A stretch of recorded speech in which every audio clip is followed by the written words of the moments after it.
It is not charging. What's up with that?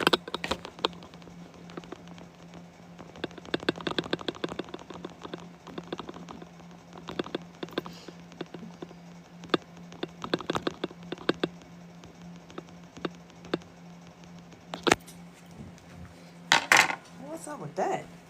Oh, you ain't got it plugged in. Let me see. Am I ready now? I'm charging. All right.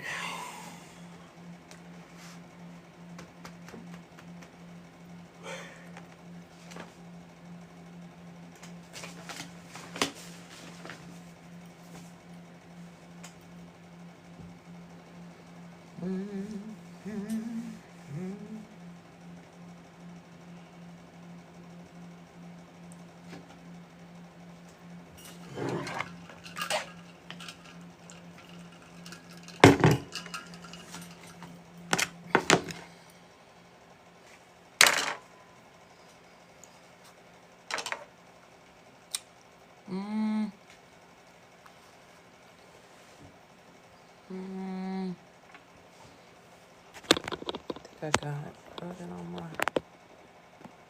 everything. Hey y'all, what's up? I just came on, so I am going to start talking. When people come in, they come in. If they catch it, they catch it. So yesterday we talked about different things. Yesterday we talked about how to, in the waiting season, right? What do you do in the waiting season? We touched on that a little bit, but the main thing was learning your cues, learning how to communicate with God, learning how to allow God to communicate with you, the Spirit to communicate with you, because in this time that we're living in spiritual times, right?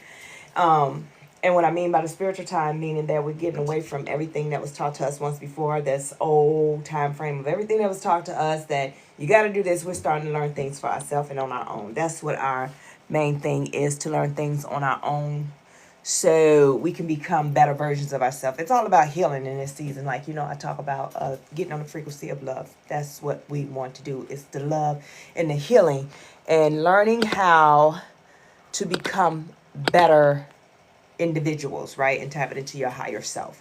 How do you tap into your higher self? Well, you tap into your higher self by disconnecting from everything that was once told to you and learn everything that everything that you supposed to know about yourself. You're learning your true authentic self. That's the most important part. Learning your true authentic self. And then in the season also, we're learning how to wait. But what is the waiting season? I don't like to hear when they say I'm in the waiting season.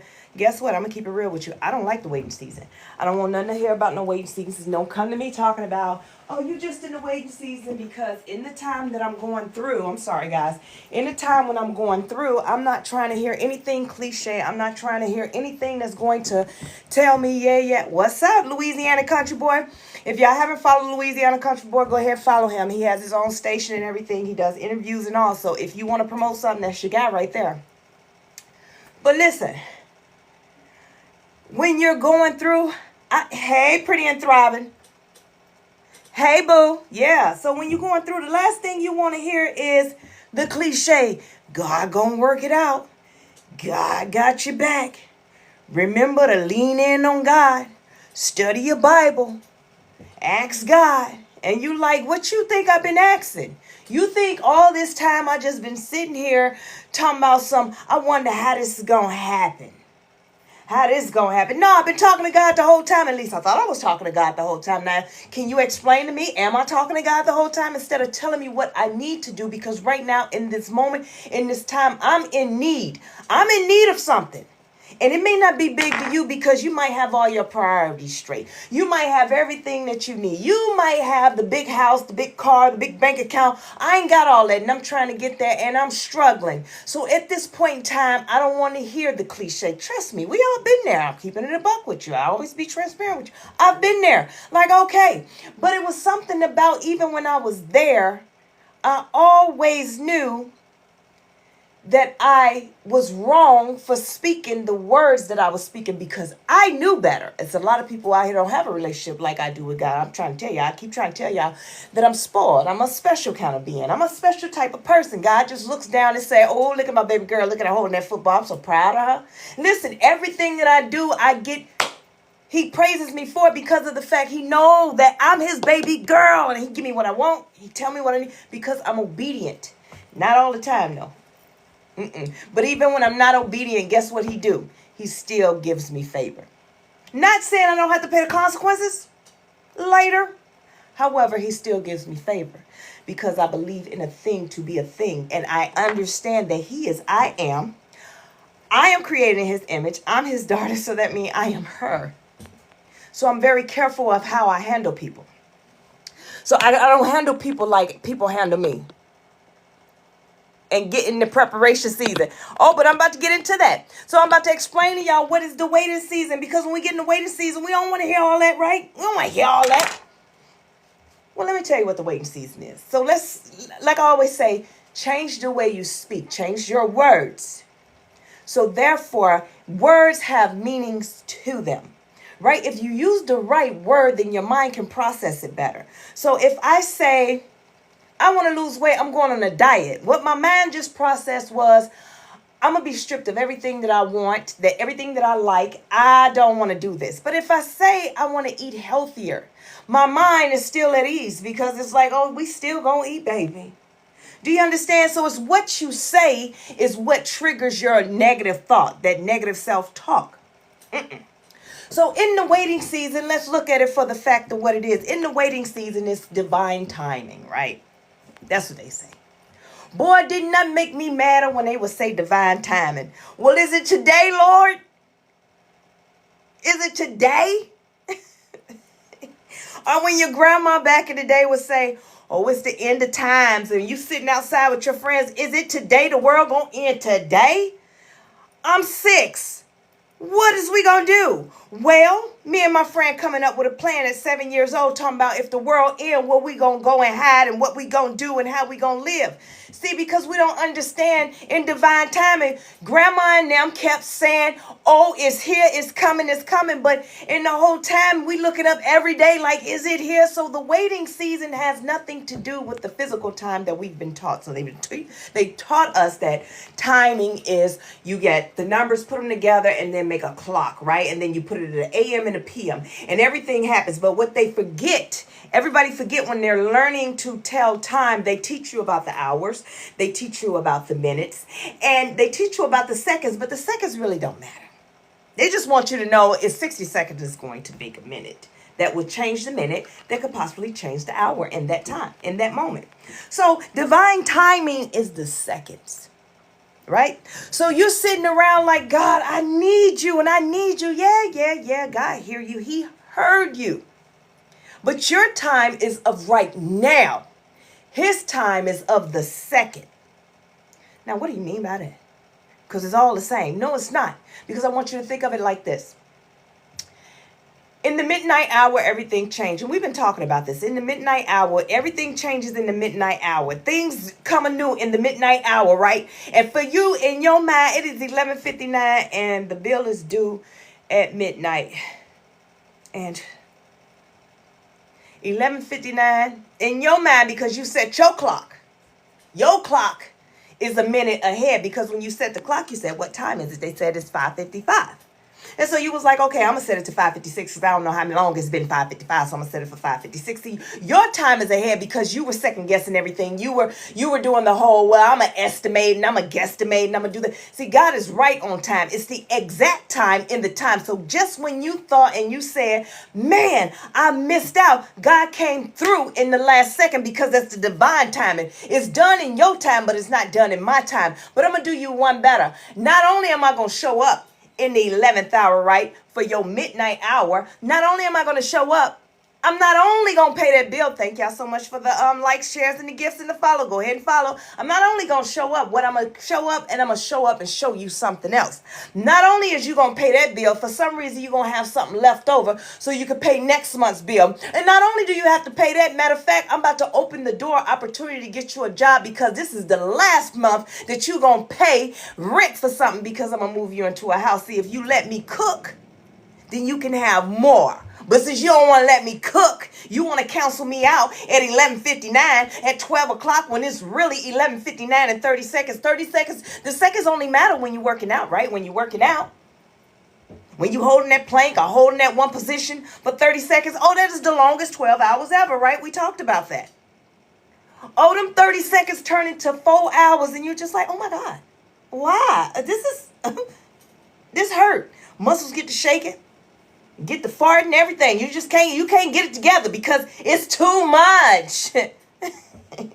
It's too much. It's the pressure. So just like God, in those seconds, in that time, in divine timing, that's the pressure. That's the pressure. But you know, when you finish with that holding that one position and that 30 seconds is up, you already know at the end of this training, when you complete it, you're going to look real, real good. The goal that you are going to meet, the outcome is going to be amazing. So why not trust God to work in the minutes and in the seconds of his and his divine timing? So stop looking for something to be in your timing, meaning that, okay, here it is. Like me, I'm big on time. Don't play with my time. So if you say you coming, hey, I'm leaving the house, I'm on my way. I already done calculated. You should be here in 30 minutes. When you don't show up in 30 minutes, I'm sitting back like, all right, cool. I give them some grace period. I don't really like to, but I'll give you grace period. But when you show up 4 hours later, guess what? And you expected me to say, all right, let me grab my purse. Let me get my pocketbook. No, sir. I'm about to come to the door in a bonnet because I'm mad. I ain't going nowhere with you. I ain't going nowhere with you because you didn't have the decency or the respect to call me and say, hey, when I said I was leaving the house, I really was just getting out the bed. No, I found it to be disrespectful. You see how humans operate? We get mad. We throw fits because we want it in our own timing. We are stuck on a time thing. We are stuck on how it should be. So which brings me to my next thing of the whole of learning how to stop asking and desiring things that already belongs to you. Stop asking and desiring things that already belong to you. You're already destined. You have an inheritance, period. But stop asking God for something of tangible. Oh, God, can you give me this? And ask him for the wisdom so you can tap into your abundance. See, you got to go back like Solomon.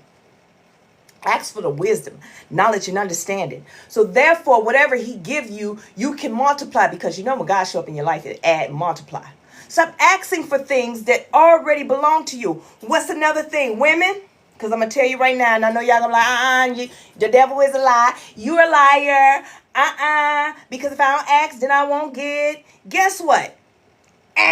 You've been taught something. The enemy has taught us how to look and long for something, to search for something, become obsessed with something. And I had to learn this too, to look for something that already is destined to be given to us. So let me tell you why it's destined to be given to us. Because we ask God for a husband.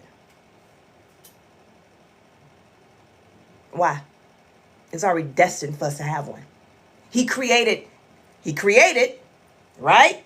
Eve from Adam, made Eve from Adam to be with Adam, to be a helpmate so we can reproduce and bring life into the world. So it's destined for us to be married. Let me tell you how the enemy gets you. He will have you, it's so innocent and you think like, oh, this ain't nothing. I can't wait to get married. You see somebody in love. Guess what? They probably ain't in love. They just look good standing next to each other because they never went to God to get each other. That's why it's never going to work out because anything you get outside of God's will, you have to manage it and operate on it outside of God's will. So what I mean is, listen, the enemy will have you seeing dresses, have you become obsessed with it. Then you go running talking about I'm in Esther preparation season. I'm in the preparation season. I am getting ready for my husband. And God didn't put you in the preparation season because you don't have to be in a preparation season. I'm just keeping it real with you. You don't have to be in a preparation season. As long as you focusing on your purpose to become the better version of you, God has already got the person for you. You just need to tap into your self-love healing to know that, hey, whatever it is, I trust myself. I'm confident. I don't need this man to make me confident because I'm his helpmate. I am not the ruler over him and he is not the ruler over me. I am his helpmate. That means he rocking, I'm rolling.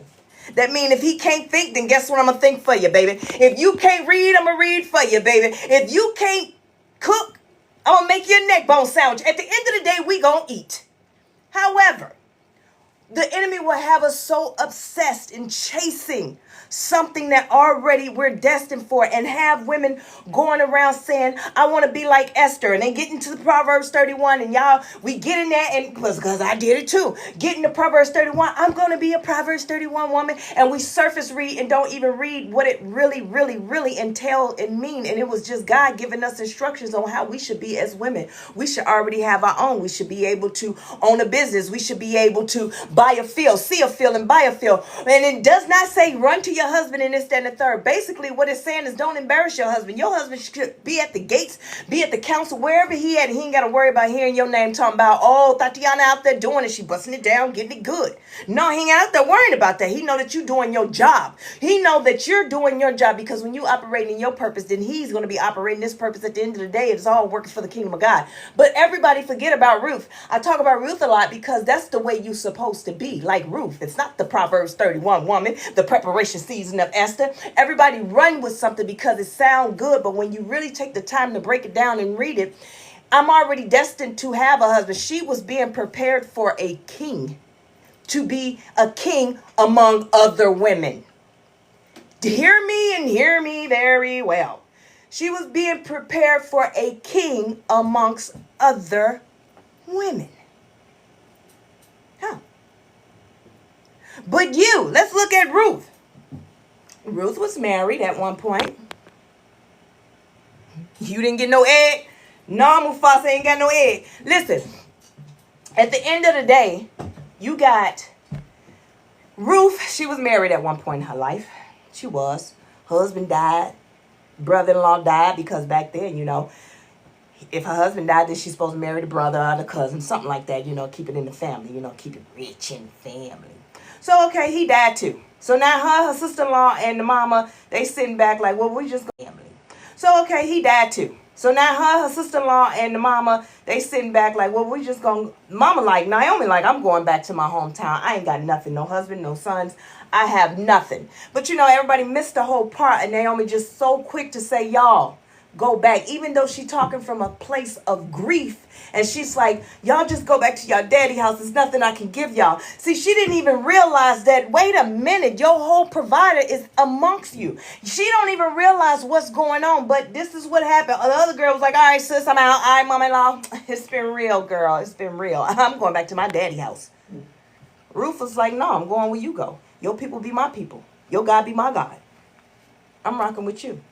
See, everybody looking at that like, oh, that's a tough one. But let's look deeper into it. See, Ruth was operating in her purpose. She wasn't looking for something. She wasn't looking for something. She wasn't looking for anything, because she knew if she was to get married, it'll happen, right?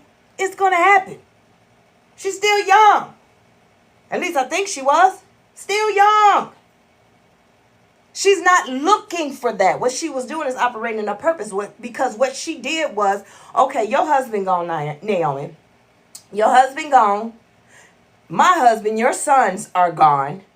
You gonna go back there. No, I'm going to take care of you. See, when I married into this family, I already took on the responsibility as being a helpmate, meaning that I know my husband loved his mom. I know that he was going to take care of his mom, and I know he was going to do what he's supposed to do. So therefore, because I'm a helpmate, I provide, right? In the lack that he's not there, I can provide. So, and that's what she did. She went to the hometown and she provided. When she went to the field, she was providing. She was working. She was working. She was focused on what it is that she needed to do, that she needed to make sure that her and Naomi can eat for a while. So she needed to pick this up. See, she was working. Nobody want to be Ruth, right? Because they don't see the fun in her. What they see is the ending and say, I need a Boaz. Well, Boaz don't want you because you're not a Ruth. And the reason why I say you're not a Ruth, you're not tapping into your purpose. You're not trying to work. You want princess treatment. You sitting around here talking about, I want my Boaz. I'm going through the 6-month pruning and, the Esther, and then I'm do the Proverbs 31. I'm gonna wake up every morning. I'm gonna read my Bible. But see, you all on the outside healing and fixing things to look good on the outside to attract, not Boaz. You attracting Tim in them, and you bringing them on in, right? Because you like, you're desiring something that already belonged to you. So when you desire something that already belonged to you, you become obsessed with it. And when you become obsessed with that thing, then you start allowing anything to come in, and then you'll date anything. And then guess what else happened? You start dating them from their potential. Oh, well, no. But you know what? I know he can be good. I can change him.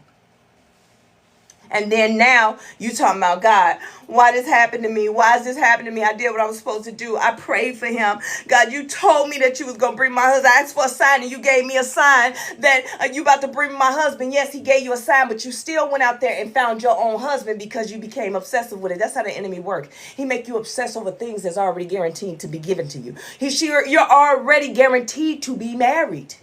That's it. You're guaranteed a husband. That's it. So sit back and wait. You don't have to become obsessive with it. You don't have to ask God for something that's already yours, that's already destined to come to you. God, can I have a husband? See, that was my fault. I started going into the height. And, I wasn't even looking for a husband. Matter of fact, this is what I asked God. I remember I was in Iraq. And I was like, you know what, God? I gave up some things. And I said, I want to start living right.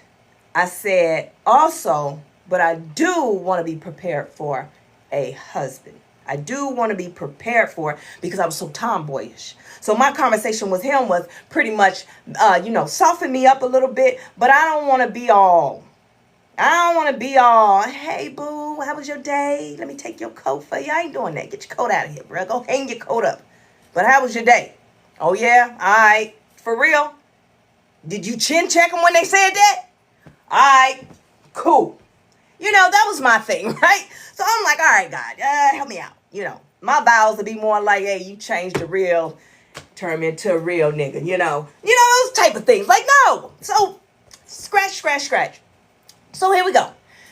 That's what my conversation to God was. But also the enemy heard me talk, because I started speaking it when I had conversations with other people.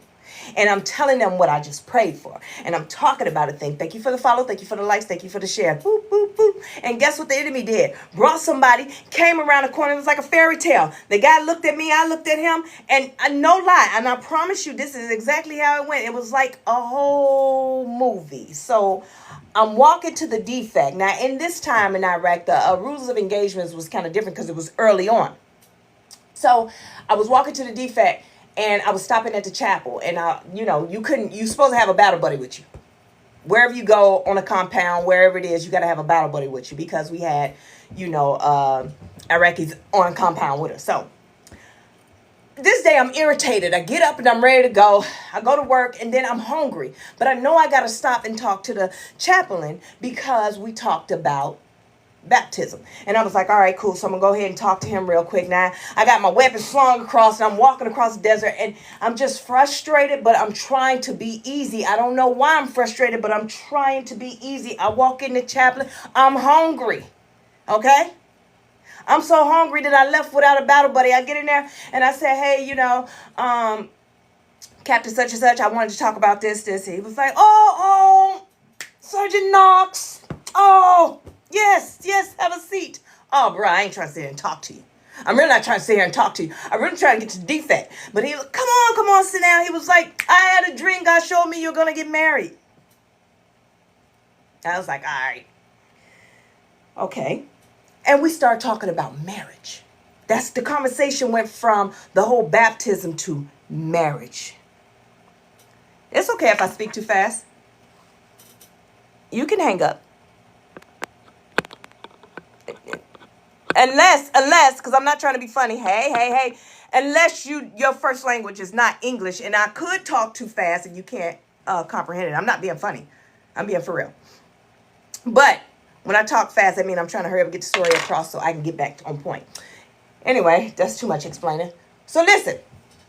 So he's talking, and I'm like, all right, cool. I hear you. So I leave out and I'm mad. because that didn't go the way I needed to go, and you took time away. So now I'm walking, and I hit the corner, and I get to the defect, and I'm walking. And this guy comes out like this, and he said, "That's my wife right there." I checked to the side, and I hit the corner, and I ran kind of to get in the defect because I don't have time for that. See, I was in my roof season. I was operating in my purpose. I'm not trying to be married. I'm not trying to date nobody, especially not in Iraq. I'm not trying to get to know nobody. I'm not trying to do any of these things. All I'm trying to do is, I was starting to learn my spiritual gifts. I was trying to tap into those type of things and do those type of things. And then guess what I did? Because I prayed that, and then I didn't go to God and ask him for clear instructions, I went ahead and, we ended up coming back stateside and being stationed together and everything. And we ended up getting married. Well, I didn't like it. Okay. At the end of the day, I ended up divorced because that was not what God sent me. That guy became what I wanted because I told him everything that I don't want. And he became what he thought I wanted. Do you understand? You don't have to pray for God to bring you what is already going to be yours. But what I did pray to him is that I needed him to teach me how to soften up. Because when you start asking, the enemy starts sending. Those are the secrets of when they say, don't, in this season, don't tell nobody what you got going on. It's not that you ain't got to tell nobody what you got going on. That's not what that's about. No. It's just that understanding what is automatically yours. What is your inheritance? What is yours already? Just because you don't have it don't mean that it's not yours. You are destined to be great. So just what? Because you don't feel like you're destined to be great, you don't think that it's possible? No. Stop doubting yourself. Thank you for the follow. Because all what's going to happen is the enemy going to be like, oh, hey, she doubting. Go ahead, self-dog. Negative talk. Go on in. All right. Go on in. And you send them in and send them in. And then you start chasing what is already yours. That bag you're chasing is already yours. I'm just saying. The bag you're chasing is already yours. So what you chasing it for? That's how the enemy will have you obsessed. And when you start chasing that bag, then guess what happens? Other things start looking good. Them PPP loans start looking good, and everything else that you ain't supposed to have start looking good. And then you open ways for, now I want to be mischievous. Now I want to cheat the system on this. Now I want to do this. Now I want to do that. And then you start getting all this stuff, and you constantly chasing when the whole time you're doing too much work. Because when I tell you I don't do that, I don't do all that. I don't do all that work. Let me tell you something. Y'all doing too much work. It is just too much work. Too much work. When I tell you you're doing too much work, if you sitting around doing affirmations all day, if you sitting around in a 369 notebook, if you sitting around lighting candles, if you sitting around sitting under the moon talking to the moon, if that's what you're doing, then hey, you're doing too much work. I'm gonna tell you what I do. None of that. Because all that is doing is trying to convince me that all the things that I know is already mine is mine. What am I affirmation myself to pieces for? Trust me, I did it before. And then one day I was sitting around like, okay, I'm saying all this stuff, but I still don't believe it. That was the problem. I'm saying all this stuff, but I still don't believe it. The whole purpose of the affirmation is for you to keep repeating it. And it says that your mind will eventually pick it up and it becomes you. That's not true. That's not true. Especially if you got the ADHD. That's not true. It's going to constantly keep rolling and hitting the brick wall. It's like you just said it and you ain't said nothing. So you're going to keep saying, you're never going to believe it as a thing because of the fact it's just like faking it till you making it. Fake it till you make it. Fake it till you make it. You're never going to come out of that cycle of pretending all the time because you've already processed that it's a lie. So that's what your mind is going to always believe. I don't care how you dress it up. Your mind already know, okay, I really ain't got none of this. Period. So the thing is, all I do is talk to God. That is it. That is all. I have a conversation with him. I don't do all that prayer. I used to go into the closet. I used to get on my knees, pray. I used to do all these things. I don't do that anymore because the more and more that I study and the more and more that I looked at, okay, if he say I am, he is I am. He is our Father. To get to the Father, you have to go through me, which that's what Jesus said. Okay. And then Jesus said, he didn't say that you had to go to no altar, get down on your knees. He said, and don't go blabbing, just say these simple words, which was a prayer, right? And then when he said he go up to the mountain top and he meditate and he talked to God, none of that said that we had to do all that, all this extra stuff. So I said, well, let me try to talk to God as if he was a friend, because Enoch was his friend. So why can he have a friend, walk with God, and he have a friend? Why I can't? I'm not good enough, but you told me I was created in your image. See, I started doing my own research. And guess what I found out? That he answered my prayers even faster when I skipped all the nonsense. The nonsense meaning that I stopped going to people to pray for me, because I realized that he gave us all the gift to be able to pray. You run to somebody and say, I need some healing, pray over me. And then you still sick. I need y'all to come pray over my home. And then your house still got hair growing out the wall. Do you understand? Because of the fact, just because they of the cloth, hey boo, just because they of the cloth, you think that they more powerful, that they're more closer to God than you?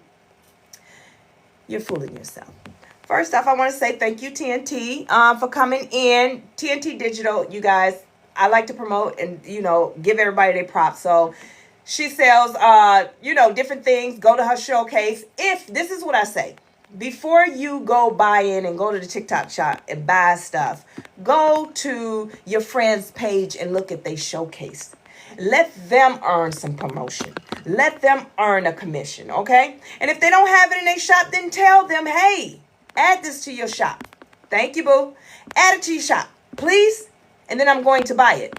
So that's what I want to say. So if y'all need to look at some stuff, go to her showcase, okay? So listen. So I stopped doing all that and I just started having a conversation with God. And then I'm like, okay, manifesting. Well, everyone think that, okay, you just more blessed than I am. That's what they would say. I'm like, no, that's not true. I mean, because I am favored. I mean, I can't get over that. I am his favorite child. I'm his favorite. I mean, it just is what it is. He created me in his image. I mean, just because y'all don't believe y'all created in this image, I'll go ahead and take all that, right? I am favored. Anything I ask for, I get, period. Thank you so much for the shares. Thank you for the likes. Thank you for the shares. Let me explain to you how I get it. I'm not doing no sitting around doing no full manifestation. I just tapped in and broke the code. And the code is, I'm not going to buy nobody's template of how to get rich quick, how to manifest. Y'all be wasting your money. The power is within you. These people that be telling y'all how to manifest, ask them, did they man come? Oh, they going to tell you, it's in divine timing. Did they money come? They going to tell you, it's in divine timing. Right. It ain't came yet. So what they trying to sell you ain't going to work because it can't be sold. It can't be sold. It's in you. Period. So when I ask for a thing, I just ask God for it. Sometimes I don't ask. I just tell God, God, this is what I want. Because I'm his daughter. What do we do with our earthly father? We go to them and say, Dad, I want a car. Mama, I want a car. Or Mama, I need some help with my bills. Or Mama, you got $5? Let me get $5. Let me get them $40. Right? That's what we do. So why we can't do it to God? Oh, because he's invisible. He's only around when we in dire needs, when we exhausted all our means, because that's how society got us. They told us, when you exhausted all your means, go to your knees and pray. I'm not doing it. That's going to be my first thing to do. And guess what? I'm going to be sitting just like this. When I get off this live, sitting just like this. All right, God, what is it that you need me to do? What is it that you got for me to do? Because I'm already excited. Because when I tell him it's something that I want, or when I ask him for something that I want, here is the code to that. And if you're not on live to hear this, then you done missed out. Here is the code to that. Stop spending y'all money with all these manifestation coaches. Stop spending y'all money on all these candles. Stop spending y'all money on everything. The code is to heal. That's where it starts. That's it. Y'all don't believe me. I know y'all don't. But heal. And the reason why I'm telling you to heal is because it's within your purpose that gets you the things that you want. Because when you heal, you disconnect from everything that you once knew and depended on, and you solely depend on God. You learn that. Heal. Can't no self-help book help you. My Trinity Walk to Self-Love book, guess what? It can give you some of the guidelines that I went through, some of the steps that I went through. So therefore, when you think like, well, this feels weird, you can read like, you know what? She went through it. So, okay, this is part of the process. But I can't tell you what yours is. That's it. So now that I solely depend on him, and listen, I ain't gonna lie to you. I ain't gonna hold you. Even before, I still was spoiled. It was something about me knowing that I can get anything I want because I asked for it, and then I just start always operating as if it's already done. That's just it. That's the key. That is the key. You ask him for it as if it's already done. But you cannot go in expectations of looking for it somewhere else. The healing part, the healing that you need to do is so you can break away from the expectation, expecting it to be a thing or come in a certain way. Breaking away from the whole, is that witchcraft to manifest, to meditate? Because y'all kill me with this yoga stuff that is demonic. The enemy will have you thinking that everything that is good for you is demonic. Yeah. Everything that is good for you is demonic. Now, I don't know. Now let me get it twisted. Don't get it twisted. Some of y'all, I don't know, not some of y'all, but some people, I don't know what they yoga. I don't know what they be doing. They probably be doing some mantras. Some old Gnostic mantras to theirs. I don't know. But ain't nothing wrong with a good stretch because that's what yoga's supposed to do, is to relax your body, to stretch it out, to make it feel, to give strength off your own body weight. Everything about yoga is tapping to your own body, nobody else's, nobody's weights, nobody's nothing. Thank you for the follows. Thank you for the likes. Thank you for the shares. I had a person tell me, hey, well, if you meditate, well, what do I meditate on? I don't know how to answer that question because I had to figure out, instead of me answering her question, because I couldn't understand what is you saying, I had to figure out, why did you ask that question? Well, she asked that question because she was told that it's demonic to meditate. Jesus talked about meditating. You know what I mean? They pick and choose what they want to have as meditating. They pick and choose these things. Even with spirituality, they talk about their altars. The church got an altar. Neither here nor there. This is a long story, goes into it. You do your own research and figure it out. So it's about what you want to trust and believe. But why would meditating, something that's supposed to clear your mind, body, and soul, be able to allow you to feel light? Meaning that if I can bring my aura and bring everything about my energy to peace, to only hone around me, my own energy, to heal me and make me peaceful, bring me from a place of Ra to a place of I am one with me. Because you cannot manifest anything unless your energy is good. Because what it's like manifesting is like prayer. You're gonna pray and ask God for something from a broken heart, meaning that, now I'm not even gonna say a broken heart. Let me take that back. From a hurt feeling standpoint, you know what I mean? They hurt you. God, I want you to bless me with some money so you can go stun on them. Do you understand? Your energy ain't good. You gotta have good energy when you go and have a conversation with God. You want a response? If your energy is not good, then guess what? When he talks to you, you can't hear it no way. Because you're too busy focused on everything else, the negative self-talk and everything that happened that day is replaying in your mind over and over and over and over and over. You can't hear nothing he got to say anyway, so why waste his time? Don't be wasting my daddy time. Don't waste his time. Because he has enough to deal with me. Because I got a lot to ask him for. I got questions. I need to understand what's happening. I need to understand why. Yes, I ask him why. What is this? What is that? Why art thou'th is theeth? Pop Hood, what's up? You know, I be having questions. Like, and I ask him sometimes, like, God, why am I here? And you know my sense of humor. I'm too silly to be around somebody that's going through this type of issue, and you bring me here, and I'm supposed to be the one to heal. Oh, the test is real. Okay. He's testing me because I need to learn how to let that go. Pray. Without laughing.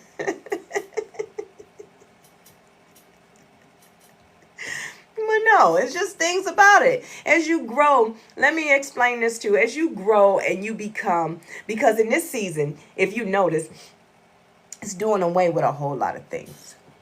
It's doing away with a whole lot of things. This new generation, a lot of people ain't going to like what I say, but guess what? I got to the point I don't care. Because in order to speak so boldly, I had to go through some things. And it's not because I wanted to go through them. It's just God put me through some things that I can speak boldly about it. And you may not agree with it, and you may run with it and say, oh no, she's wrong. She's going to hell. Well, guess what? And, it's you. You going. And you going to bust it wide open. Do you understand? Because I understand when God is telling me to yay or when God is saying nay. And I'm real big on shutting up. I know my cues. I just know my cues. We put it like that. So listen, this new generation is not going anymore. Now, this new generation, I'm not saying new generation, this new timeline, let's say this. The new timeline, the new earth, the new spirituality, right? Is doing away with the whole religion, the whole thing that everybody grew up on about the whole thing of, whatever the pastor say you better do. If the pastor tell you to bend over, you better say, yes, sir. Skirts up, pants down. Hey, go ahead. That's the life that it used to be. Whatever the pastor say. Okay, I should have said that. I played too much. However, that's what they used to say. But this new generation, they're healed and they're healing. They're becoming the best version. They're becoming the ones to be boldly to be able to speak. See, this generation is not going to say, turn the cheek. Oh, if I wouldn't save, no, they probably still going to hit you in your mouth. Now, let me explain to you why. And let me explain to you why. Because of the fact they understand that what you talking is nonsense. What you saying is nonsense. See, yeah, they still healing, but God is still using them to speak a word. I didn't say that it was a good thing. I just said this is what's happening. Now, no one's listening to the folks that was back then anymore. Ain't nobody trying to hear you no more, Sister Geraldine, and you and Deacon Roth. Ain't nobody trying to hear you and Deacon Willie Earl and Sister Effa. Ain't nobody trying to hear y'all no more. Move. Because y'all were teaching from a place of, well, it's been this way.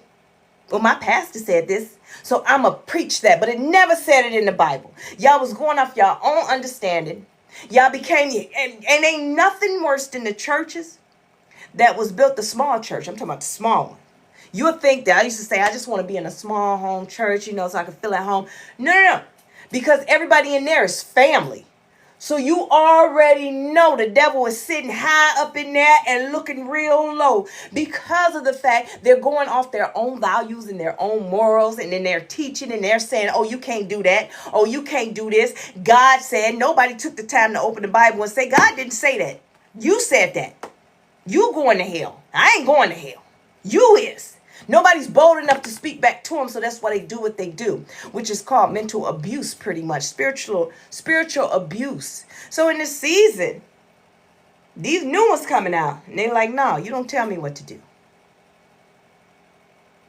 You don't tell me what to do. I'm going to tell you what the truth is, because they're doing the actual research. Have you noticed that? And think about it. Take it back to church Sunday. Ask them. Matter of fact, it's Wednesday, Bible study. Whenever y'all Bible study is, take the Bible study. And ask them this. And just sit back and just see how many of them will just make up something on the spot.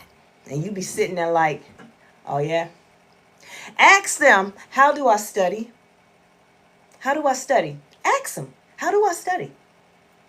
They're going to tell you. Some may say, it's going to take a while. Just take your time. Just take notes. Okay. Take notes on what though?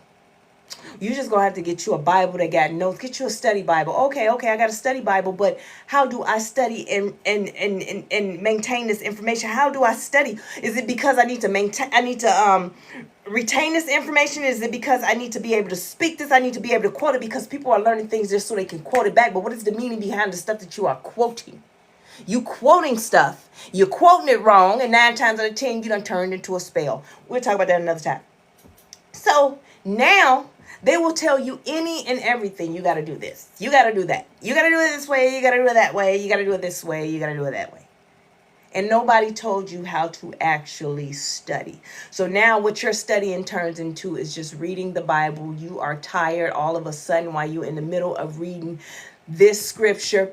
And okay, you in chapter 2, verse 9, and you done read verse 9 20 different times because your mind is so busy. You're not comprehending what it is saying. You just like, okay, but you're going to memorize this, and you one day you're going to be able to quote it, and you're going to quote it wrong because that's just usually what y'all do. And then you're going to quote it wrong, and then everybody's going to look at you because they don't read their Bible. Oh, he know what he talking about. She know what she talking about. She know that Bible. Come on, baby. She know that Bible. What? No. How do you study? Take it back to Hebrew. Yeah, it'll take long. It'll take long. It'll take long. Listen, I open it up and I read the scripture. And when I read the scripture, okay, fine, what does that really mean? Now, see, I don't just pick up stuff and just read just because I want to read. No, I ask God, what is it that I need to know? Because the Bible is pretty much full of secrets that God will reveal to you in your timing. And it's the eye of the beholder. Because everybody, that have been ordained by man, right? I went to some school with a theology, and then they create their own theology, and then they preach that theology, and they have their own understanding of what it means and what they shouldn't do. And you shouldn't be reading the lost books or the Gnostics or anything like that. But then you ask them why. Why shouldn't I? Why shouldn't I? Because it's a lie. Well, is it a lie? Or is it that they didn't have enough proof to put it in? Or is it just that King James was like, hey, we put that in there, then we're going to lose control over everybody. So let's make it to control. I don't know. This is up to you to decide and understand. I'm just throwing stuff out there. So for me, if I'm reading something, now I want to know. Now I go back and I go to Hebrew of what did it mean back then? What did that word mean back then? Because words matter. I take a word and I got to find out why did God use this word in this sentence? Because it don't make sense to me in the English Bible. It don't make sense to me. It's not reading well in the English Bible. And that's a lot of things we just look past, but it's not reading well. Because it's not reading well, the reason why it's not reading well, because it couldn't translate right from the Hebrew to the Greek, to the Latin, to English. It couldn't translate. It couldn't. So the closest thing that it could be to that is this, but Hebrews was numbers and letters. Like, so how did we come up with this word? Hey, that's what I'm saying. That's how you study. That's how you study. Yeah, you got to go through a process, but I'm going to tell you it's the best process you're ever going to go through, because when you're going through it, it's now things are starting to be revealed to you. And now you get to see things for what they really are. And then you get to see people for who they really are. And then you get to see the church, the everything for what it truly, truly is. Like that passion, right? That passion. I was sitting around, just thinking about different things of they talk about, don't be angry. Is it that I'm really angry? Or as I'm just passionate about a thing? But because it don't jive with you, you make it that I'm angry. So that's why it's so important to be able to articulate what it is that you're feeling. It is so important for you to be bold in these times, to be able to say what it is. Listen, I'm never going to get in a debate with somebody. They can click in and say, well, the Bible said, I don't. Okay, that's how you feel about it. You're never going to change the way I feel about anything. The same way when people say, God called me. Well, who are you to tell them God didn't call them? Do you understand? The thing is, when people go and do all this stuff, it's just, look, guide them gently. Like, Mind your business. And the reason why I say mind your business is because God will send the people to you that you need to help and assist and teach. He will send them to you because he will already soften their heart and their mind to be able to receive you. Versus you sitting behind the screen in that funky wig cap. I know it stank. You done had it on for a while. Sitting back, eating chips, face greasy, mattress, I don't know, maybe your house need to be clean. Whatever it is, you sitting behind the screen judging everybody because you have an opinion. Everybody forgetting an opinion is just that, an opinion. And they get so mad. What comes out of your mouth becomes an opinion. It becomes an opinion. But they make it to be a fact. So those are things that you have to learn. I'm never going to debate somebody on their spirituality. I don't care if you worship sand. I don't care if you worship the tree branches. If you worship in the god of frogs, I don't care. Guess what I'm not going to do? Bother you. God didn't send you over here to me. Not bothering you at all. You go ahead with your king frog and do whatever it is that you want. But if God send you to me, I'll already know. And I'm not going to attack. I'll go ahead and you have a conversation. Because that's where everything starts with a conversation. Have a conversation. Have a conversation. All right, well, that's what you feel. My point of view of it is this. It's not that this is the truth and this is that. Listen, you lead by example, and then that person will want to know, how did you heal? How did you become the best version of you? How did you get what you got to do? And then therefore that will lead them to the living spring water, and then they can get the same drink that I got, and I can go ahead about my business. My job is not to come here and change anybody's mind. My job is just to be me. I'm teaching you guys. Listen, whatever I ask God for, I get. I pray just like you. I ask God for things just like you. Hey, I go through things just like you. I went through a healing journey just like the majority of y'all, and it's a constant healing. I'm going to heal for the rest of my life probably. Just like you are. Only the difference is I'm just his favorite. I share with you. I'm real big on this sharing thing when it comes to. I'm his favorite. Yes, I get everything that I ask for. Yes. Some things haven't came in yet. The reason why it ain't came in yet, because it's timing. I got to wait on his seconds, not the minute. Because some things that I asked for, I'm not even ready for. I was just running my big old mouth talking about what I want. That's what happened. Now I'm sitting back, oh, Lord. God, if you give me that, Lord. So guess what I got to do? Instead of me sitting around worrying about it, I prepare myself for it. I prepare classes.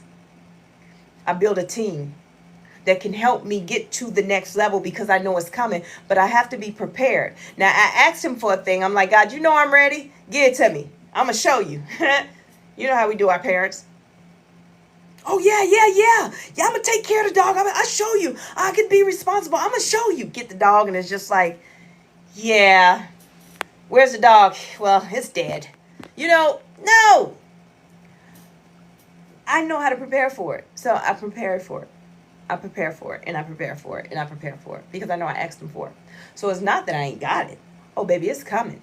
When I ask for a thing, I already know it's there. That's the mustard seed. My, Naisha Nicole got me this bracelet.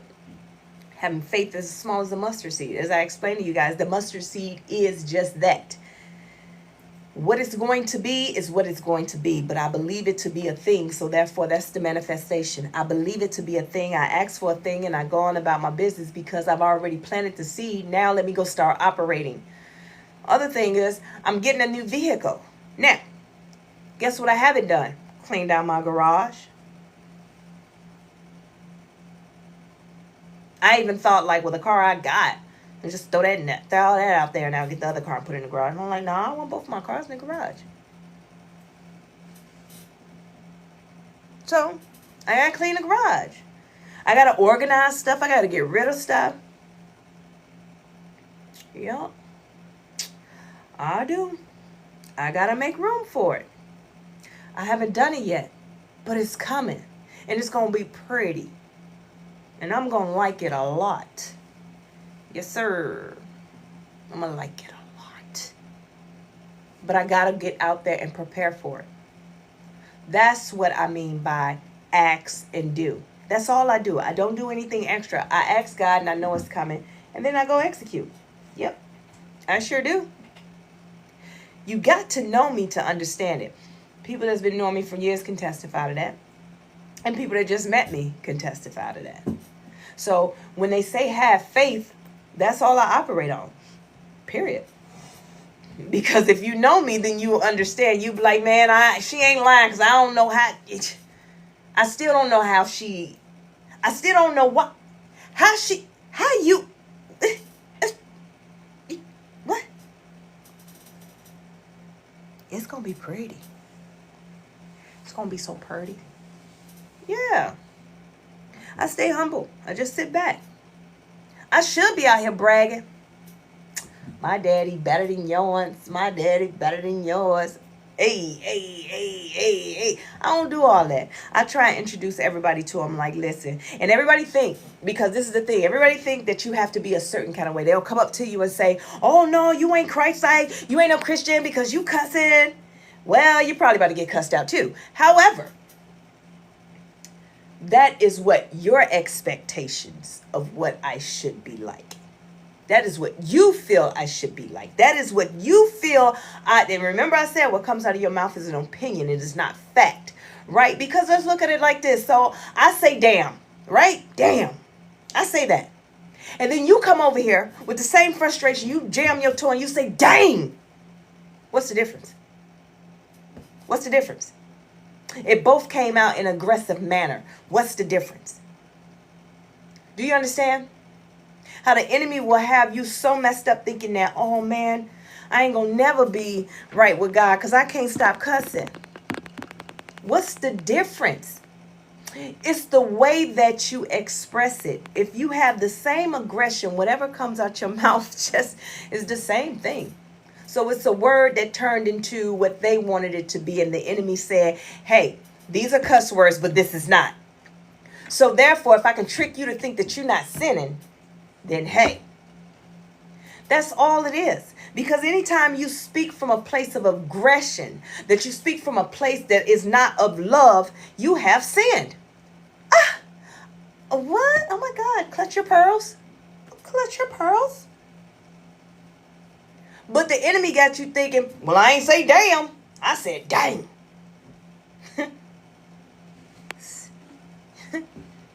You know, I laugh. But guess what I'm not going to do? I'm not going to go judge them and say, you said, what's the difference? I'm not doing that because I don't care what you do. I don't give a damn what you do. You go do you. Go, listen. Go do whatever it is you need to do. Go make a live and talk about it. Because I'm not. My job is not to judge you.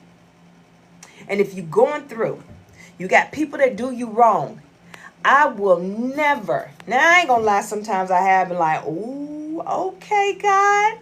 I see. Thank you. But I'm never going to. When it comes to women, I will always say, you know, women are beautiful. And I think all women are beautiful. But people only taking what I'm saying and surfacing it and not really looking at what I'm saying. I said, I think all women are beautiful. Boy, when I tell you I pissed a group of men off, they was like, oh, well, no, they, so you telling me? I mean, went ready to argue with me about calling out certain women. But you missing the whole point, sir. Because since you so mad about women being beautiful, sir, I'm going to call you sir that wears the panties, sir. What I'm meaning is women are beautiful. We can bring life into this world. We're the ones that can change the world. We're the ones that can raise the whole vibration of this world. Women. We have that much power that we can clock it all.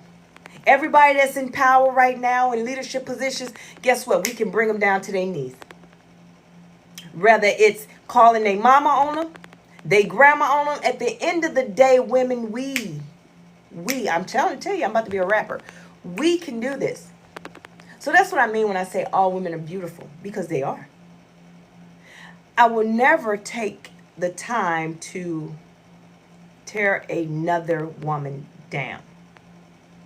Now, there was some times I didn't tear her down, but I got at her for attacking me. It's been times like that in my life. But, during my healing, I'm just not even... Girl, I love you too much to do that. Because I know how important it is to have you around here. If I set you back, if I attack you, I will set you back from your greatness. This is when you become accountable for people's sins. By me doing something that's going to cause my brother or my sister to trip up. So I know that if I entertain any of this that you got going on, and it'd be hard sometimes, I'm going to set you back from your greatness. See, your greatness, my kids depend on it. My great-grandkids going to depend on it. My grandkids are going to depend on it. My bloodline for generations to come is going to depend on your greatness. Now, you see, now what if all women thought like that? What I do will reflect the generations to come because we really run the world. We really do. Look what they call Earth, Mother Earth. At the end of it all, I take no pleasure in tearing another woman down because it's something for all of us. And if all the women united, not talking about just all one race, one color, one, if every woman united, period, we'd be living good. But can you imagine if all the black African American women united? Man, I don't care. See, the problem is, and I'm going to touch on this, and I'm going to try not to get emotional, because I get emotional when I think about my sisters. Like, it's so many of us, and this was a bad thing that I used to do. I would always, like, downplay myself in front of all my sisters because I never wanted them to feel like if I go, it don't matter if I go into projects, I never wanted them to feel like they were less than. You see what I'm saying? That was just me. But now I don't do that anymore because I'm going to be who I am. I stand in my true authentic self now. So it's like, okay, if you don't want to, I am who I am. So if you got a problem with it, that's a you problem, not a me problem, because I'm never going to treat you differently. And it's a lot of my sisters that has less than. They live in poverty and never broke out of the poverty. And they have the mindset that's just like, no, this is it. And then, ready to fight you.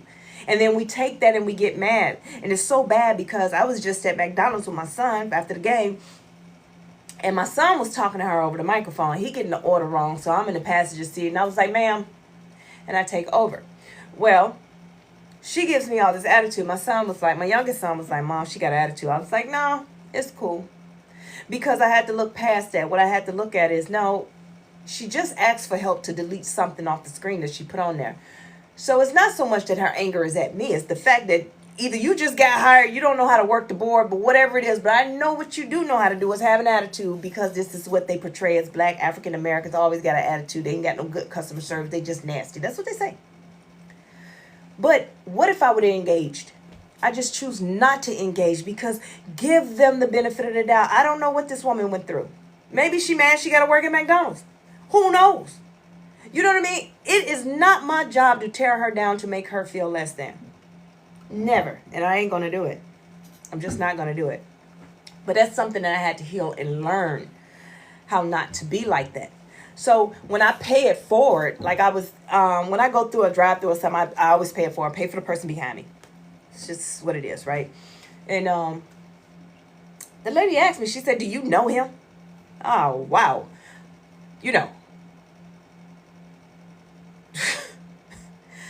As I moved up, they talked for a long time. I said, well, maybe she know him and she trying to figure out if I'm his side chick or something. But no, it's okay to do a kind act for people. That's why it's called pay it forward. So when I told her, I was like, no, I don't need his receipt. Just tell him to pay it forward. But no, that joke ain't paid nothing for it. That joker got his meal and I looked in I'm getting ready to drive off. That joker waving out the window, talking about some thank you. Girl, please leave a tip or something for the next person. Because sometimes as mothers, we want to get our kids those Happy Meals, but we really ain't got no McDonald's money. Like, it's not a fun, I mean, it's a funny thing because that's something that slip out our mouth, but we really ain't got no McDonald's money. And the reason why we ain't got no McDonald's money, because we got to have light bill money, rent money, and everything else. But if you learn to pay it forward and you be honest, right? The cashier, she ain't pocketing it and she's sitting and waiting, then God will tell her who she need to pay it forward to. But what if as women, we just sat back and think sometime like, okay, you know what? I was a single mom and I know how hard it is to raise two boys by myself. I didn't have any family around that I can get a babysitter. I didn't have that break. I didn't have that, hey, can you get my kids because I need a mental break. I didn't have that social life. I didn't have that. I chose not to have a social life because I chose to be a mom. And I got to get off this topic because I get emotional because I remember those times. But everybody else that had kids before me or even had kids, they forgot how hard it is. They forgot that they had family helping them, that they had friends helping them, that they had somebody there to help them when they was raising their kids. Yeah, they was a single mom, but they had people to help. It's kind of like the grandma's mom. I remember I was always at grandma's house. What is you talking about? Mom, did you forget that? Well, not my mom, but I'm just saying people forget that. But everybody seemed to forget about me. They just forgot about me because I never complained about anything because I had nobody to complain to other than to God and just say, hey, and he gave me everything that I need at times. Any and everything that I needed at times, he always provided it for me. I didn't get my mom saying, hey, I'm going to take vacation time and come down there and help you with the boys. I didn't get my brother saying, hey, well, I ain't got no job. I'm going to come down there with you. I didn't get any of those things. What I got was, can you come help? If you come help, then I'll pay you the daycare money. And then I don't have to send them to the daycare. I'm trying to put money in your pocket. I'm still trying to help you when all I need is help, because what they didn't understand is I'm willing to pay you the money for daycare just so, hey, when the weekends come in, I can sleep in at least to 8:30 instead of getting up at 6:30, 7 o'clock. Because I got somebody else in the house with me. See, people don't think about that stuff. So when I think about things like that, I always think about the next woman. So I don't care. It was a little white kid in the store. He was, this dude was having a fit. And, the first thing that came to my mind, well, gentle parenting, that's what y'all do. I mean, because my kid ain't going to be throwing nothing in no store. I don't care. You ain't throwing nothing in the store. No. And I sat down and I watched little Junior, but I watched his mom. Then I watched the oldest son that was no more than 7. Little Junior about 2. And mama is having a mental breakdown because she opened up the Sprite. She didn't even pay for it because he acting a fool so bad. She opened it up and give it to him. He spread everywhere. And then the youngest son is looking like, okay, and then she yell at him, go get paper towel, yelling at him. And he kind of nervous and he just trying to do right. Immediately I almost start crying because I remember that was me at a point, that I put so much pressure on my oldest son. It's not that I meant to yell at him like I'm yelling at him. It's just that the world is happening to me because my son was just like Junior. He go in the store. I used to just look, please don't even get his boy eye contact because he act like he a crack baby. I don't know what's wrong with this boy. You don't look at him in his face because he gonna start hollering. He just was a butthole. That was his personality, period. So don't touch him. Don't look at him because I'm trying to get through the store. But yeah, I end up taking it out on my oldest son. And I remember one time looking at my oldest son, he kind of like nervous trying to get here because I yelled and he jumped, and he would jump all the time because I was always frustrated because I'm trying to get this and I'm not trying to yell at him. It's just like, I need what I need right now. Go get the paper towel. I'll go get this thing. And he looking at me like, but what is this thing? Go get it. It's in my room. And I go and I go, and I'm not trying to yell at my son. I'm being a good mom. I'm trying to be a good mom, but I had hell and I had the world sitting on my shoulder and in my lap, and I never had anybody there to help me. But yet they was the first ones to say, don't yell at him like that. Fuck out of here. You want to give me advice now? Yeah, I don't need to yell at him like that. Yes, I am wrong. But what you're missing is the point of what I'm going through. I'm having a mental breakdown. And so when I seen her, I took away the whole thing of, they always trying to do gentle parenting. And I seen me in her, and I seen Aiden in him, and I seen Jalen in him. And then I went to go pick him up. And he's an asshole. So what the little 2-year-old did was like, no, it's, well, fine, kid. So I gave his mama a hug, and I just held her. And this lady just melted in my arms. I'm just like, all right, here we go. We having a moment in Walmart. And I just prayed for her. Because I don't care what your color is. I don't care what you got going on. At the end of the day, you're having a mental breakdown. And if you do not heal this and get control of this, because you're trying to be a great mom, that baby don't understand. That baby, that's his personality. He'll grow out of it, but that's his personality. Because my son, Aiden, I don't know. He was a handful. I don't know. I raised my kids both the same. We went to church. We did all that. And he came out, he was just a BET kid. I mean, he was hip hop. He was, 106 in Park. I mean, he was just, Tigger's Basement. He was that kid that been here before. He played in Minister Society. I don't know where that little boy came from, but he came, and I had to learn how to handle him. And it wasn't until I talked to my dad at that time, and I was like, Dad, I don't know what's going on. I was like, I don't know why he is. Then my dad was like, I know exactly why he is and who he acted like you. And I was like, oh, he's reflecting me to me. Huh. So now I know how to deal with him. And this is how I dealt with him. And if you keep doing that, I'm going to tell God. And I remember he looked at me, because he always kept a mean mug, and he looked at me. Now, kid, you're 3. The boy mugged me so hard. Like, he was about to, get at me. Like, I really had a real life Stewie. Like, he had a red bicycle, just like Stewie. He loved these one set of overalls, just like Stewie. And if something happened to me, I would fall or something, and he would be tickled. So I was his lowest. And I'm like, dang. So it's the way he mugged me. And I was like, dang, is this a spirit? Is this a demon? Is this a spirit? Like, Jesus, what is in this kid? And he sat down and he said, don't tell him on me. Don't tell him. I said, well, you got to stop doing what you're doing. Yes, ma'am. What? Every day you get up, boy. Don't make me tell God on you. Hit him with the Nicky. Boy, I thought you was about to do something. Okay. I'm trying to tell you. That's how I had to deal with him, because I know for me, even as a young child, I feared God. I feared him as if okay, I don't want to disappoint him type of thing. That's all I had to do. Say less. We was on a thing, and he eventually came into his personality. He was me. I can't beat the me out of him. I can't yell the me out of him. I can't out fuss the me out of him. I can't out nothing the me out of him, because I'm in him. I just have to learn how to deal with him. So guess what? If I would have known back then that all I had to do was heal me, and then he would have been healed. See, he was that childhood trauma that I birthed. You didn't know that, huh? That child that act just like you, and you can't, and you just telling folks and they if I can judge you off your kid. Nope, don't you judge me off that second one. Come here, my oldest son. Judge me off this one. That second one is me. I birthed that. That birthed my childhood trauma. That's what he represented, all of that. I was like, But I'm older now. I understand what it is now. And what I was supposed to do then, I was supposed to heal. When he should reflect me to me, I healed that part of me. I raised the vibration. Of course he's going to heal.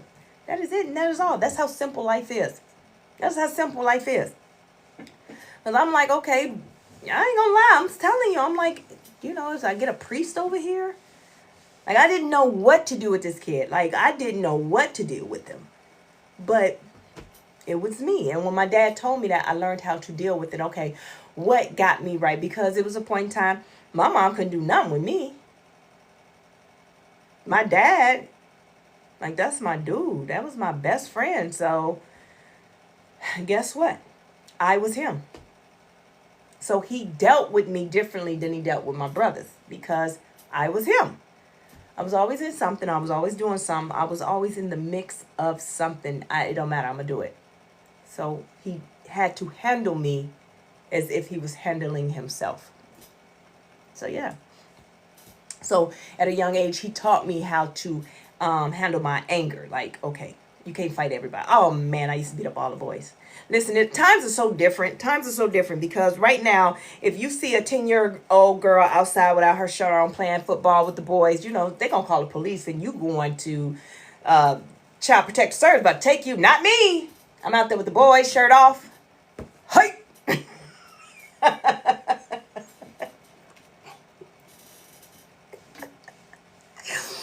You know, times was different. Times was real different. And my dad had to learn how to like deal with me because I was just who I was. My mom whole thing is, oh, she's gonna be a dyke, she's gonna be gay. And I wasn't. It's just that my personality is my personality. I run with the boys. I used to wear baggy clothes. I was just me. I wasn't dating anybody. I wasn't, I was a tomboy, but I wasn't, I was still in high school, still a virgin. Like all the way up to what, 18? And that was weird. It was weird, but it happened. I think I tried it before. Dang, if I got to think about if I tried it before, that mean that, dang. Well, there's that. Those were my younger days. Don't you judge me off of that today. But my dad had to teach me, like, okay, let me teach you about your anger. You don't go beat up the boy. The boy kissed me. I didn't want to be kissed. I mean, he kissed me. He stuck his tongue down my throat. Now, what you go and do that for? I'm in the 6th grade. I don't want to be kissed. None of that. And then one day he came to my door and dumped me. That joker ain't make it off my steps. Beep, beep, boop. Knocked that joker right down the steps. I used to always beat up Corey. God rest his soul. But he had to teach me. But you got to think about it. I'm a girl being taught by my dad how to handle my anger and how to talk. It ain't no talking. How to deal with it. It ain't no dealing with it. I'm through. I'm through with it. Men back then were different than the men here. In these times, men back then, they ain't doing all that yapping. They not even supposed to argue with you. They're not even about to fight with you. You don't even matter no more. You don't even exist. Get out of here. The men nowadays, they going head to toe with females. I mean, they going head to toe, strip them down off their clothes, both of them wearing panties. Listen, they are going head to toe. They tearing her down. They talking about it. They're going to get on live and they're going to drag her through the mud. They're going to make up a fake page. They're going to put her in, what is that thing called? What is it? Whatever them sites is when you throw people in there. Do you know her? She do this. They'll make up lies. They do all these things. They go gossiping about you behind your back. They do all these things just like a woman do, going head to toe. Like, hey, let's have girlfriend talk. It's not like how it was back then. So I was raised by men in that time, and that's why I was always so nonchalant, like whatever. I never fought. I didn't fight with girls. I'm not arguing with a girl because I fight boys, and I always would feel bad. And this is how I would feel. I feel bad if I fight a girl. If I fight a girl, I used to always feel like that. Like, no, that's being a bully. Girl, I'm over here fighting now. I mean, you think you eat to do. That was me as a child, though. So my dad had to teach me some things. And then me growing and growing and growing and coming into. And now who I am today, that it's not, I understand what femininity is. It's not about the whole dressing up in pretty dresses. Now, don't get it twisted now. I understand I'm sitting here with a football, a baseball cap, t-shirt, and some jeans. And I'm talking about all the stuff that I've been through. However, professionally, you'll never see me in any of this. I am a total different person. And the thing is, at work, they like, you accessorize so well. They used to say fashionista. Accessorizing well. Like, you so girly. The whole time, this is work. Because when I get home, this is what I'm putting on. Because I have boys. We're going outside. We're going to play in the dirt. We're going to dig some worms. Teach them how to climb a tree. That's how it was. So What femininity is just being your true authentic self, whoever that is. It does not mean that you have to dress the part. Don't fake it till you make it. Don't be running around here with cute dresses on and talking about some princess treatment. Open up my doors. That should be expected. What? That should be expected. Even when I was in my tomboy stage, and even if I'm dressed like this, and I go, and if a guy is on the passenger side of me, and I pull up to the gas pump, they're gonna get out and pump the gas. What you mean?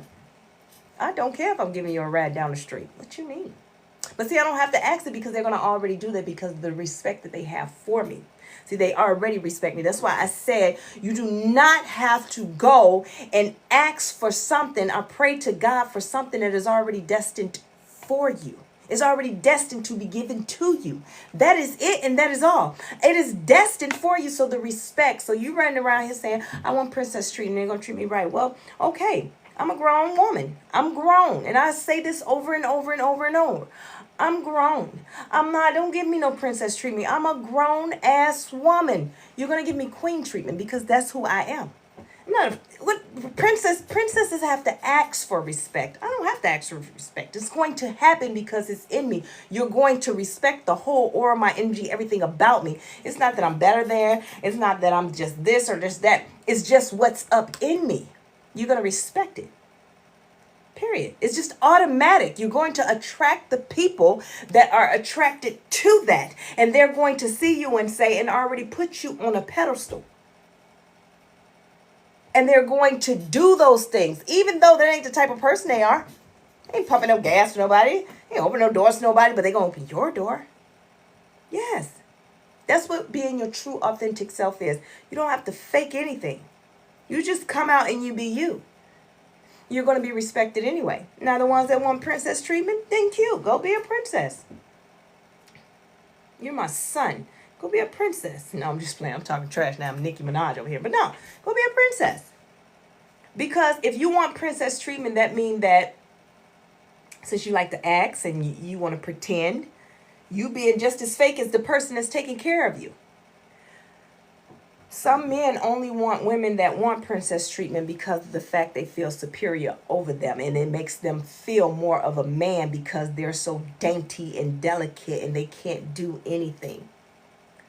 No, I am that Proverbs 31 woman. I know how to get it. I know how to go and build. I know how to take care of myself. I know how to be a helpmate that when my king is not here, I know how to run the palace. And I don't have to run to him and say, oh, can you fix the light bulb? Can you come home and do this? Can you? No, I'm taking the toilet up. The toilet clogged. I don't know what's going on. I done tried everything. I done snaked it. I done poured some Drano. I done did this, that, and the third. We'll call the plumber. No, I ain't calling the plumber. Hold on. Calling the home warranty. I ain't doing that yet. Hold on. Let me take the toilet up first. Let me make sure. Because I had a daddy that taught me how to do some stuff. It does not mean that I'm not as ladylike. It does not mean that I just made my husband look like a bitch. And another thing, let's talk about this and let's be very, very clear when we talk about this, baby. We have some no good men out there. Yes, we do. Yes, we do. But women, let's step back from being the ones to call them out. Let's start letting their homeboys call them out. Meaning that they can police each other up.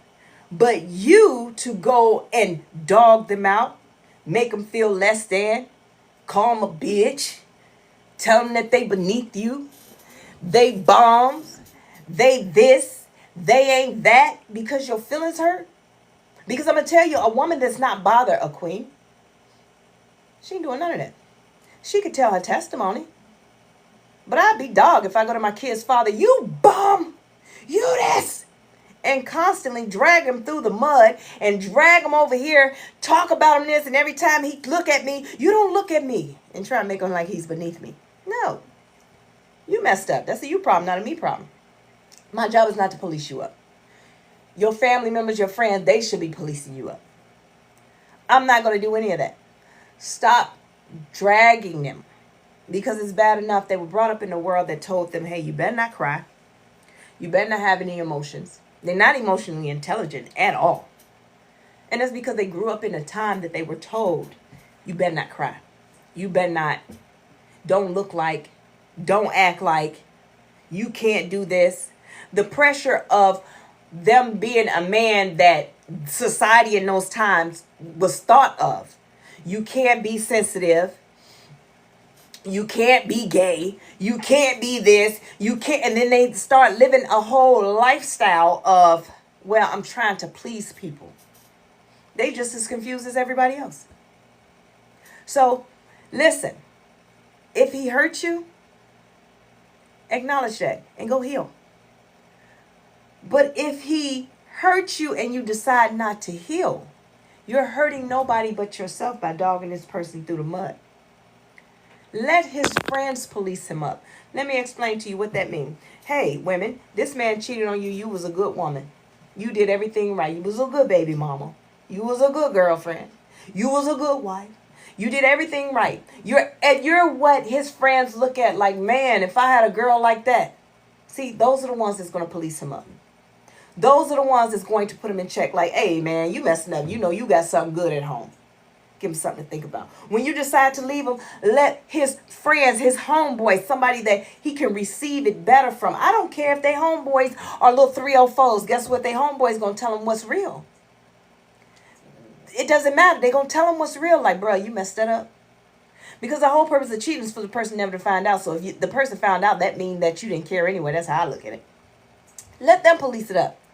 But you stop being the one to tear them down. Don't do it. If all women came to the point right now and understood how powerful they are, how powerful we are, we really literally run the world. We literally run the world. We bring life into it, and then we the ones that teach it right from wrong. So if we teach it wrong, that's why the world messed up. If we teach it right, that's why the world is right. So I raise my kids right, and you choose to raise yours like a thug. Yours came out the womb listening to NBA Youngboy.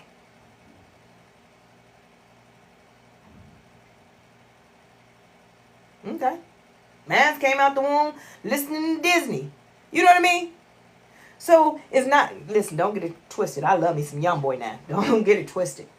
If I get a chance, I'm probably going to go to this concert. But neither here nor there. But what I'm saying is, it's all about what do you choose to raise your child like. But if we all came together and just operated on a frequency of love, we wouldn't have any problems in this world. We wouldn't have any problems in this world. None. None. Even when it comes to sexuality. You learn to mind your business and then sexuality won't bother you. If they like boys, boys like boys, girls like girls, listen, what they got to do with you? If God don't like it, then let God deal with it. That's his job, right? It's not our job. He brought us here to raise the vibration. We raise the vibration of love. Get on the frequency of love, and everything else that's in between, God will fix that and work that out. You learn to mind your business and keep your 2 cents to yourself and stay in your damn lane. Right? So, listen, I'm about to get off here. This is late for me. I just wanted to come on. Thank y'all for the follows. Thank y'all for the likes. Thank y'all for the shares. If y'all haven't followed, go ahead and follow and make sure I didn't miss nobody's comment.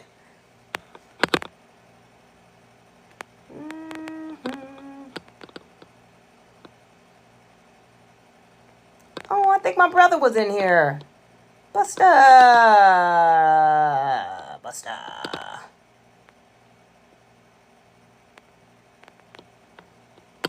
Because we don't start chatting. That's why I don't like to come on late at night. Thank you for the follow. I don't like to come on late at night because, you know. I didn't mean to send that invite. I'm so sorry. I'm about to get off. I didn't mean to. Yeah, my brother was here. Buster, love you. Is you still in here? Are you still here?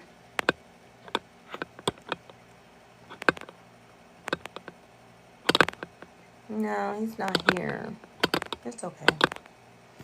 All right, y'all. So listen, as always, like I say, point to yourself before you point to others, right? If you have not got your book, Trinity Walk to Self-Love, it is on Amazon, Barnes & Noble, and Walmart website. The lives I usually upload on YouTube. I also have my season 1. I reloaded my season 1 on my website. My website link is in my bio. I also put it on YouTube. I put season 2 on YouTube. I got 2 season 2s going on here. So the ones I'm putting on YouTube is following up from season 1. Story Time with Nye.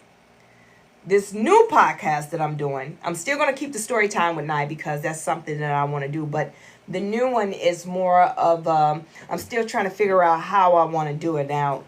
So I'm just making the content, but I want to do it that it's more of, it's not going to be a seasonal thing. It's just going to be me dropping it in there. And then I'll have the link for that. But the link for, if you go on Spotify, Apple, or anywhere you go, I have, it's Story Time with Nye. Story Time with Coach Nye.